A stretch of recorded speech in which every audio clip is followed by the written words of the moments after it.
The first attempt by Christians to regain the Holy Land began in the year 1095, at a time when Western Europe was just emerging from the Dark Ages, and a religious fervor was sweeping the land, as magnificent new cathedrals and monasteries sprouted up everywhere.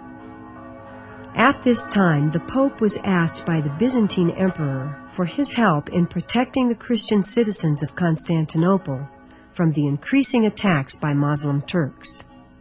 The Pope agreed, hoping this gesture might make it possible for him to gain control over the Orthodox churches of the East.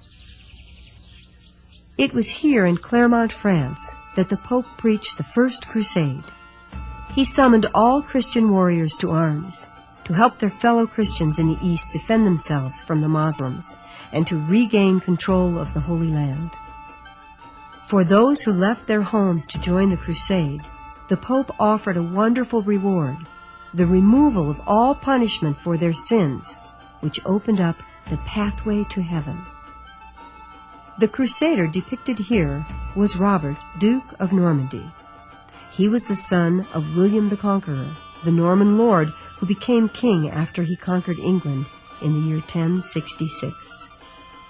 Robert was one of the most famous men to join the First Crusade. But he was just one among many thousands of people from Western Europe who made the long and at that time extremely difficult journey to fight in the Holy Land. By 1099, the First Crusade had achieved its goals.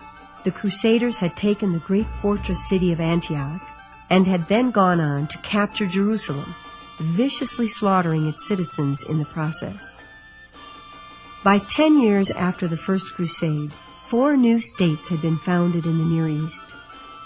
These were the Crusader principalities of Edessa, Antioch, Jerusalem, and Tripoli, each of which was ruled by a French knight who had led the crusade. So for a time, a large area existed along the eastern Mediterranean where feudal lords built French-style castles and imposed the strange customs of their homeland upon the local people. But these principalities didn't last for long, for in 1144, the state of Edessa was recaptured by the Muslims, provoking a second crusade. Over the next 126 years, men displaying the symbol of the cross on their shields engaged in 6 more crusades.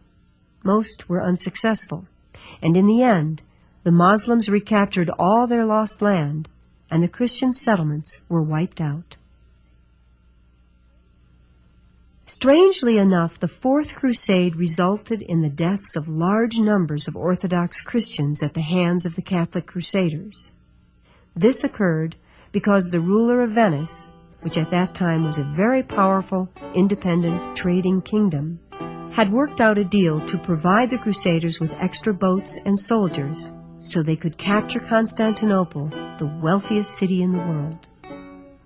Thus, in the year 1204, as the Crusaders anchored in the harbor at Constantinople, they seemed to have forgotten all about their Muslim foes, for the battle that followed turned into a 3-day orgy of looting, raping, and killing.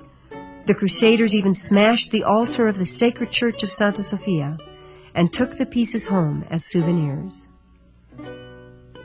As a result of the Fourth Crusade, the ruler of Venice personally crowned the new emperor he had chosen for Byzantium, and in this way, Italians ended up ruling the empire for the next 60 years. And it was during this time that these 4 magnificent bronze horses, symbols of the greatness of the Byzantine Empire, that for 6 centuries had graced the splendid hippodrome of Constantinople, were hauled off to Venice, where they remain to this day. In the century and a half that followed the last crusade, the Byzantine Empire continued to crumble until it was so weakened it finally fell to the Turks in 1453, and the new rulers changed the religion of the world's first Christian state to Islam. During the era of the Crusades, roughly 6,000 people a year, both crusaders and pilgrims, made the journey to the East. As they returned home to Europe, They brought back tales of the fantastic new things they had seen. But they also came back with products that were unknown in the West, such as sugar, rice, cotton, and carpets. And because in the towns of Europe demand for these new products was great, a brisk trade soon developed between East and West. And with this growth in commerce came increased prosperity, accompanied by an exchange of new ideas that helped fuel the cultural rebirth of the West, called the Renaissance.